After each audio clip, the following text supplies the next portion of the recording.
Beautiful like a fresco and fascinating for its idiosyncrasies, Street Fighter III Third Strike is a melting pot of both popular culture and fighting game design. This is the Annotated Third Strike.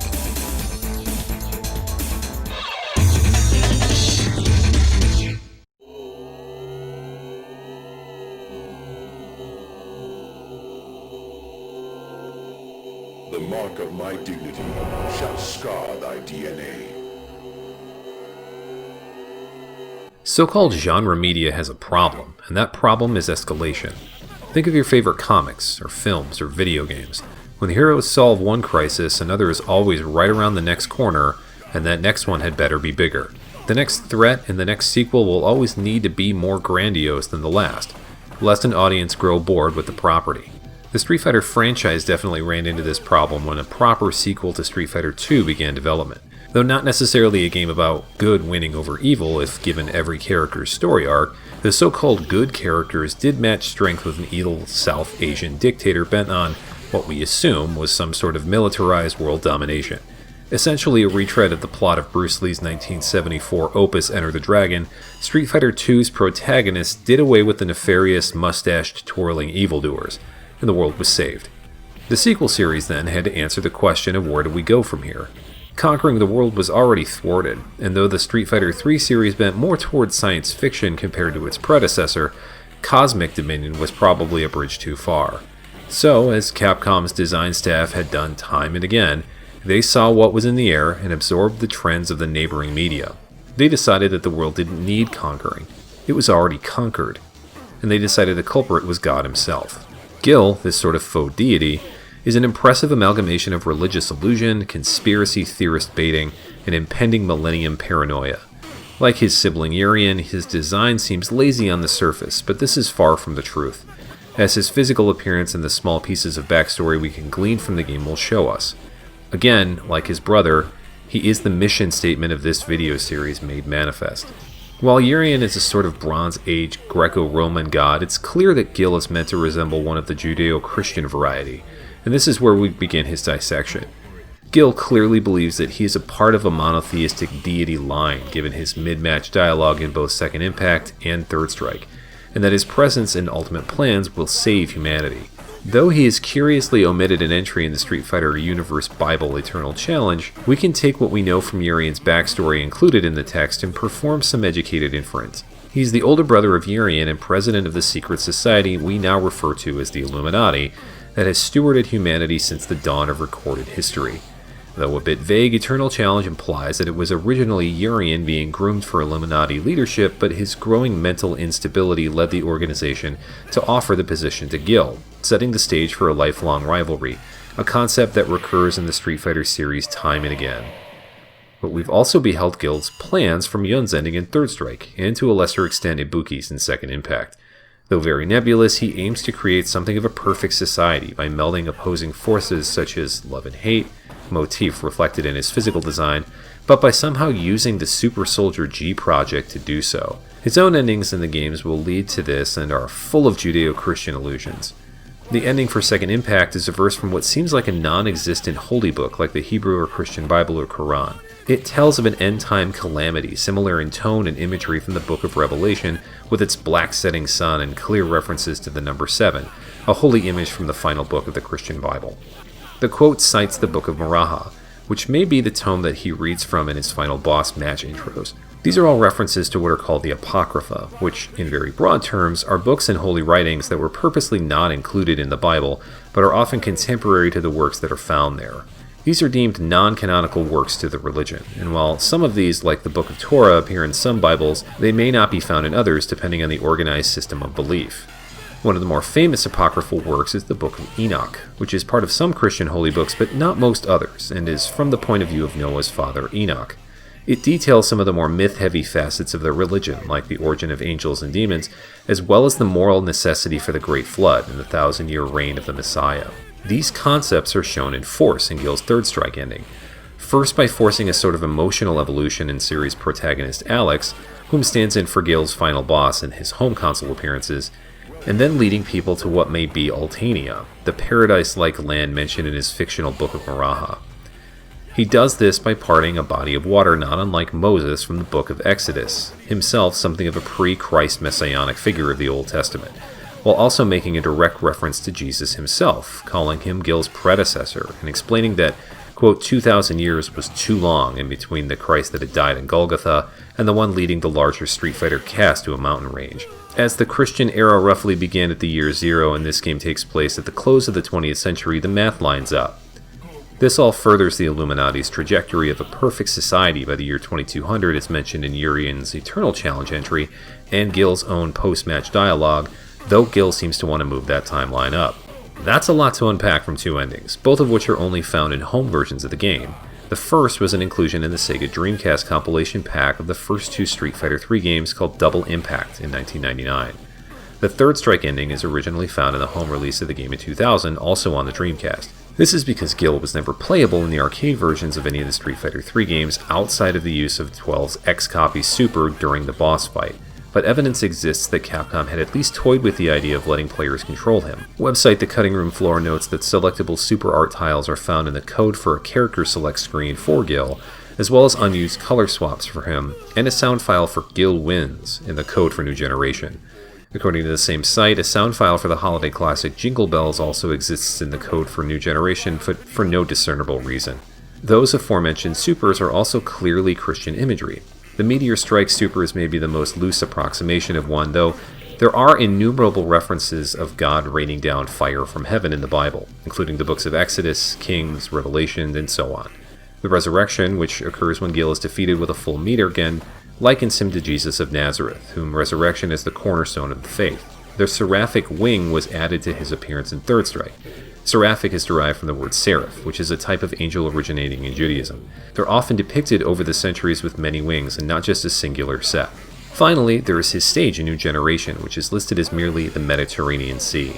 This region is one historians understand as one of the cradles of civilization, along with ancient India, China, and South American regions. As Jesus was from Israel on the coast of the Mediterranean, it's likely that Capcom wanted to direct the attention there without calling out the country specifically. The color of the sea in this background casts an ominous red hue, likely due to the sunset, but perhaps alluding to the biblical plague of Egypt that turned the waters of the Nile to blood. The pillars in the water are likely also the pillars of heaven first mentioned in the book of Genesis. But this is where things begin to turn away from Judeo-Christian imagery, and we find that Gill, like other characters in the franchise, are a mishmash of influences, and in this case, ancient civilizations. Of note is the broken statue on the left, which seems to depict Cerberus, the multi-headed dog of ancient Greek mythology. The skeletal structure on the right is likely a mastodon, an extinct giant elephant, which were certainly found in the region during their time on Earth, but worshipped by tribes in the Americas. Now consider his second impact background, with its more ancient Egyptian motifs, including obelisks, hieroglyphics, and statues of Anubis, the god of the underworld. The name of this stage and location had changed to Hidden Shrine, with a musical arrangement titled Nile, after the river that has sustained Egypt for millennia. As Urian's stage in this game was also found in Egypt, we can surmise that the Illuminati had a presence here, especially in ancient times. These same motifs return for his stage, renamed Unknown, in Third Strike, though with an Escher-like architecture that looks to blend both ancient Egyptian and Greek culture. Also take the jewel on his head, a piece of visual design made to resemble the concept of the third eye or mind's eye. This was also covered in the Urian episode. Finally, there is the name Gill. While certainly not uncommon for a surname or even a given first name, I contend that it is short for Gilgamesh, in the epic poem of the same name. Gilgamesh was a warrior king and hero of Mesopotamian myth, living in Sumerian region some 2,000 years before Christ. The Epic of Gilgamesh is one of the oldest known works of its kind, predating even Beowulf by maybe 3 millennia. Several other names of ancient origin were also proposed during his development. According to Street Fighter V director Takayuki Nakayama, these were Pantheon, Raios, which is the Portuguese word for lightning, Gemini, which lends to the twin nature of his appearance, and Ajax, the name of 2 separate heroes of Greek myth. According to Street Fighter III series producer Tomoshi Sadamoto, Gill has always meant to be a neutral character, and not outwardly evil like the dictator from the other Street Fighter games.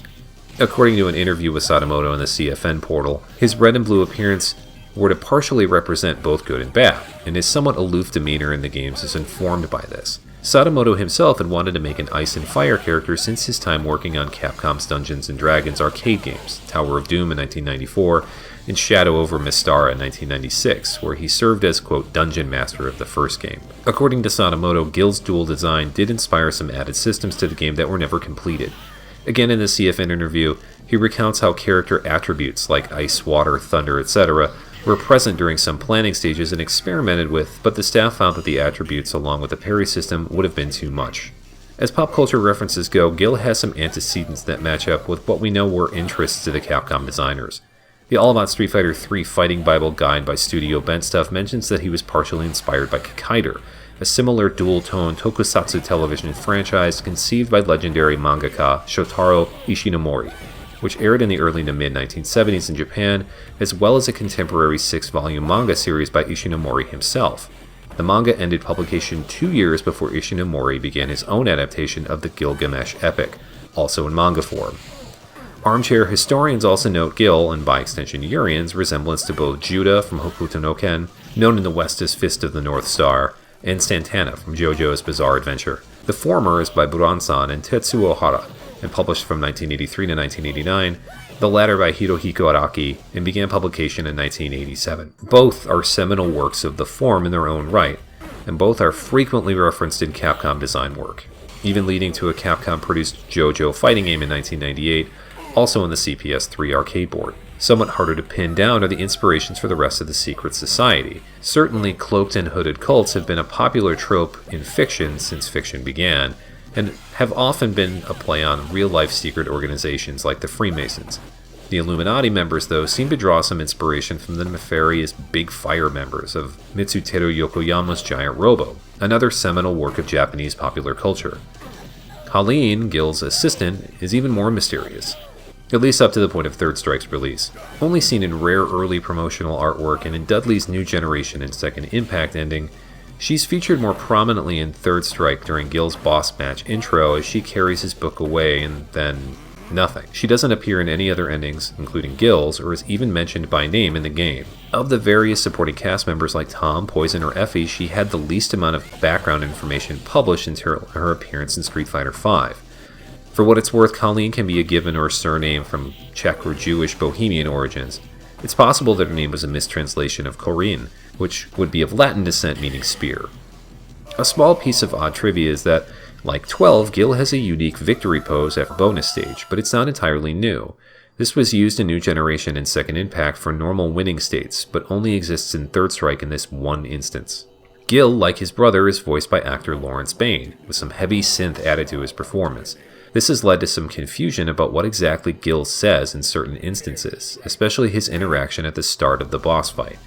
The official word on the matter was published in the second Camus MOOC, found on the right, though fans still contend that the word dignity is really deity. It's a gibberish line either way, but deity is what he is as far as gameplay is concerned. Gill is part of a distinguished line of hidden fighting game bosses rightfully banned from tournament play for his game-breaking strength. His normal moves, though nearly identical to Urien's, have fewer frames of startup and cooldown animation, making them better across the board. He also generates a preposterous amount of stun in all of his moves, which is downright unfair. Like Urien, again, he makes the most out of the juggle system under the game's hood, but again, to an almost unfair extent.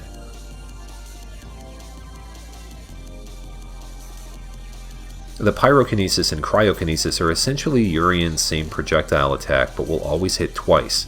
The attack is determined by which direction Gill is facing, with the elemental attributes adding a slight bit of extra hit stun due to the freeze and flame effects, which internet combo videos love to take advantage of. The going wisdom is that these two states and their added fire and ice properties were products of the CPS-3's added muscle.